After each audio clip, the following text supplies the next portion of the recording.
Hello everyone, कैसे हो आप सब। मैं हूँ सुदेश नागर। मेरे यूट्यूब चैनल पर आपका स्वागत है। और बताइए आप सब कैसे हो। मैं बिल्कुल ठीक हूँ।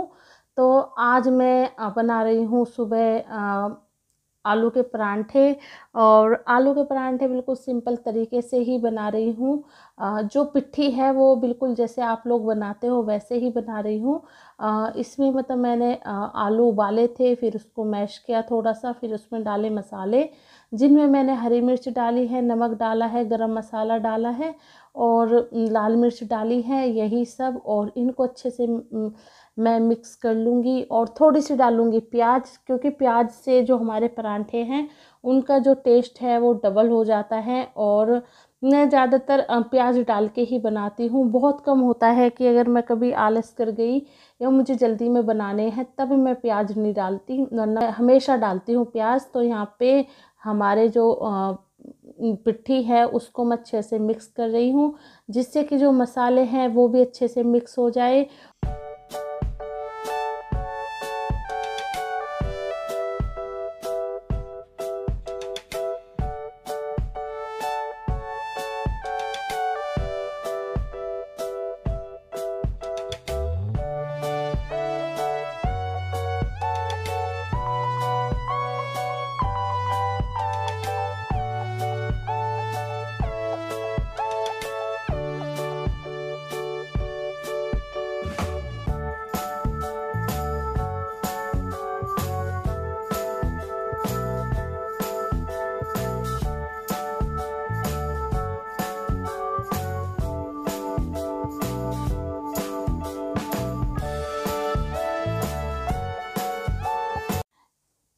यहाँ पे मैं जो परांठा बना रही हूँ तो पिट्ठी भरने का जो तरीका है और उसको बेलने का जो तरीका है वो बिल्कुल डिफरेंट है। जैसे कि आप नॉर्मल परांठे बनाते हो वैसा नहीं है। तो यहाँ पे मैंने एक रोटी अच्छे से बेल ली है, उस पे लगा दिया है घी। और एक साइड से मैं जैसे आप देख रहे हो बिल्कुल ऐसे कट कर लूँगी। और ये निशान मैं इसलिए लगा रही हूँ जिससे कि आपको अंदाज़ा हो जाए कि ये परांठा किस तरीके से बनाना है। तो साइड में बस कट लगाना है जितना मैंने आपको दिखाया है, और इस तरीके से फोल्ड कर देना है। और जो ये हमने घी लगाया है तो ये कई परत वाला परांठा बन गया। तो जो हमारा परांठा कच्चा कच्चा सा लगता है वैसा नहीं लगेगा और फटेगा भी नहीं। और यकीन मानिए आपको थोड़ा सा वीडियो में देखने में लग रहा होगा, बाकी अगर आप इस तरीके से परांठे बनाएंगे तो बहुत जल्दी परांठे बनते हैं। आज मैं ऐसे परांठे बना रही थी तो बहुत जल्दी और फटाफट परांठे बन गए। और फिर मैंने सोचा चलिए ये ट्रिक मैं आपके साथ भी शेयर कर देती हूँ। तो यहाँ पे मैंने एक परांठा ऑलरेडी तवे पर रख दिया था, क्योंकि मैं क्लिप लेना भूल गई थी फर्स्ट परांठे की। तो फिर मैं सेकंड परांठे की क्लिप जो है वो शेयर कर रही हूँ। तो बहुत अच्छे से जो ये परांठा है ये बनेगा। और जो इसमें मल्टीपल लेयर होती है तो उसकी वजह से जो परांठे में कच्चापन सा आता है, आटा आटा सा जैसे हम खाते हैं, अगर अच्छे से ना सिके तो कुछ अजीब सा लगता है, वैसे नहीं लगेगा। ये बहुत क्रिस्पी और टेस्टी परांठा बनता है। तो इस तरीके से आप ज़रूर एक बार ट्राई करना। जैसे मैं परांठा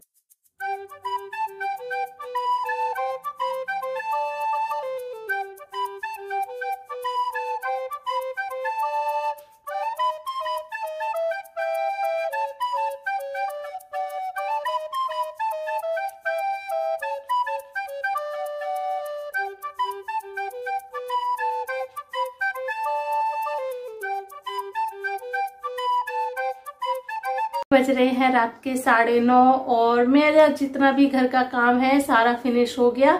फिर मैं आ गई हूँ आप सबसे बात करने के लिए।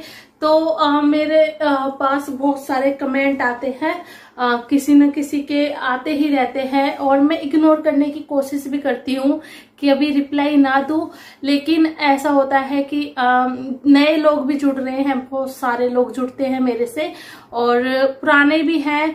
और इंस्टाग्राम पर भी मेरे पास मैसेज आते हैं, जो लोग व्लॉग देखते हैं वो कमेंट नहीं करना चाहते यहाँ पे। तो फिर वो मुझे इंस्टाग्राम पे मेरी पर्सनली बहुत सारी सब्सक्राइबर्स हैं जो मुझे मैसेज करती हैं और पूछती हैं कि दीदी आपके हाथ में जो टैटू है वो किसके नाम का है, और मैं सोच रही थी कि टैटू के बारे में आप सबको नहीं बताऊं। फिर बहुत सोच विचार करने के बाद मैंने सोचा कि आप लोगों से अब क्या छुपा सकती हूँ, मैं सब कुछ आपके सामने ही रहता है ज्यादातर। तो फिर अगर आप लोग टैटू के बारे में जानना चाहते हो तो चलिए आज आपने टैटू के बारे में आपको बताती हूँ। तो ये है टैटू,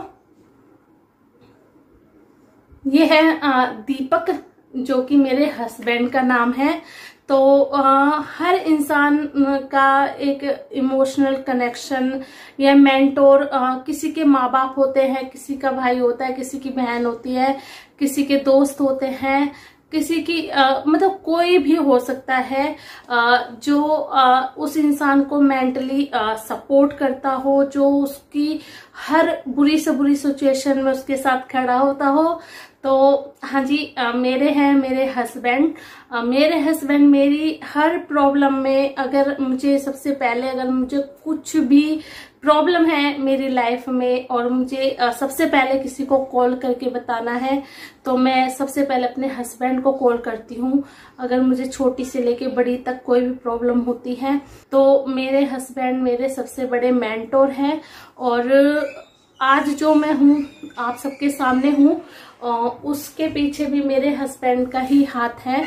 अगर मेरे हस्बैंड मुझे सपोर्ट नहीं कर रहे होते या नहीं कर रहे हैं तो फिर मैं आपसे बात नहीं कर पाती। और जो सुदेश आप देख रहे हो आपसे कैमरे में इतने अच्छे से बातचीत करती है, मैं ऐसी बिल्कुल भी नहीं थी। एक टाइम पर बहुत ज्यादा शाय थी या मैं बात नहीं कर पाती थी, लेकिन ये जो कॉन्फिडेंस है ये सारा मुझे मेरे हस्बैंड की वजह से मिला है। तो ये टैटू उसी वजह से है क्योंकि हम लोग एक जो रिस्पेक्ट होती है, मतलब आप ये लगा लो कि मैं अपने हस्बैंड की बहुत ज्यादा रिस्पेक्ट करती हूँ। और ये चीज ये नहीं है कि मेरी उनसे शादी हुई है तो मैं इसलिए उनकी रिस्पेक्ट करती हूँ। मैं इसलिए रिस्पेक्ट करती हूँ क्योंकि उन्होंने वो रिस्पेक्ट कमाई है। और सपने हर औरत देखती है, हर औरत चाहती है कि अपनी लाइफ में कुछ वो अचीव करे, कुछ बने। अगर उसका लाइफ पार्टनर उसका सपोर्ट नहीं करता तो फिर वो अपने जो सपने हैं उनको मार देती है, मतलब वो, क्योंकि उसको गृहस्थी चलानी होती है, घर चलाना होता है। तो बहुत सारी औरतें हैं जो अपने सपनों को मार देती है और अपने घर गृहस्थी में लग जाती है। तो जब मैंने YouTube का सोचा था और एक टाइम पर मैं वीडियोस बनाती थी बस रेसिपी वगैरह की, और मतलब ऐसे ही रेसिपी सामने नहीं आती थी कभी। मैं बहुत सारी वीडियो है, आप पीछे जाओगे तो मैंने रेसिपी की ही वीडियो बनाई है। रेसिपी तक तो ठीक था, मतलब मेरे हस्बैंड सबका सपोर्ट था।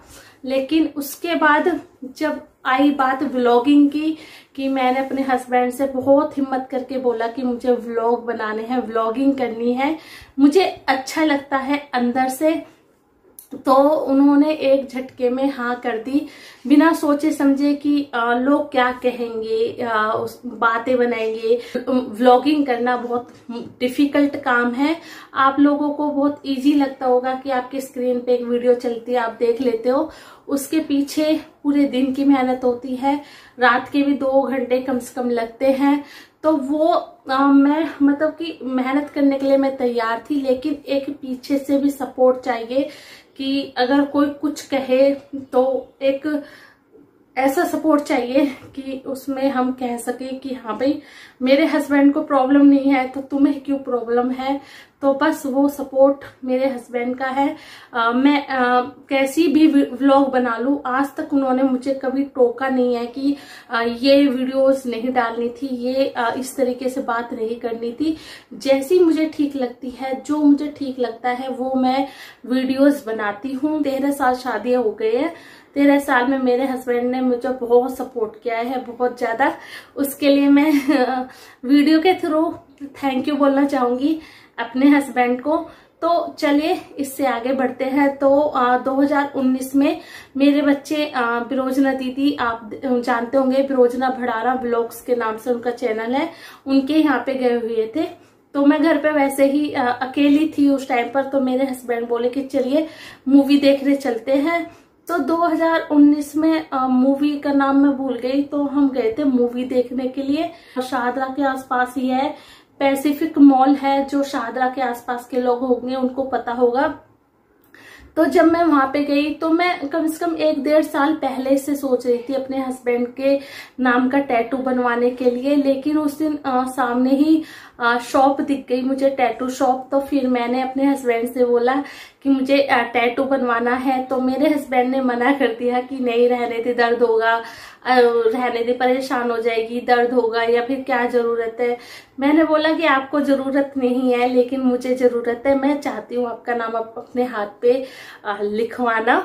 तो फिर मेरे हस्बैंड ने हामी भर दी और उसके बाद फिर मैंने ये टैटू बनवाया दीपक के नाम से, जो मुझे सबसे अच्छा लगता है मेरे हाथ में, और मतलब मुझे बहुत पसंद है। तो बस ये ही था कि जो लाइफ को देखने का नजरिया है वो मैंने अपने हस्बैंड से सीखा है। मुझे मतलब हर चीज वो सही गलत, और मतलब हर चीज वो इतनी इजीली बता देते हैं कि मैं चीजें समझ नहीं पाती, लेकिन वो 1 मिनट में ऐसे हर बात को बता देते हैं कि ये चीज ऐसे नहीं ऐसे है। तो आज अगर मैं आपको दिखती हूँ व्लॉगिंग करते हुए, परफेक्ट तो हूँ नहीं, लेकिन आप लोग मुझे कमेंट करते हो, मोटिवेट करते हो, तो मुझे अच्छा लगता है कि हाँ मैं थोड़ी कुछ चीजें अच्छी करती हूँ अपनी लाइफ में। तो बस वो सारी सब सिर्फ और सिर्फ मेरे हस्बैंड की वजह से है कि मैंने ज्यादा अपने व्लॉग में उनके बारे में आज तक भी बात नहीं की है।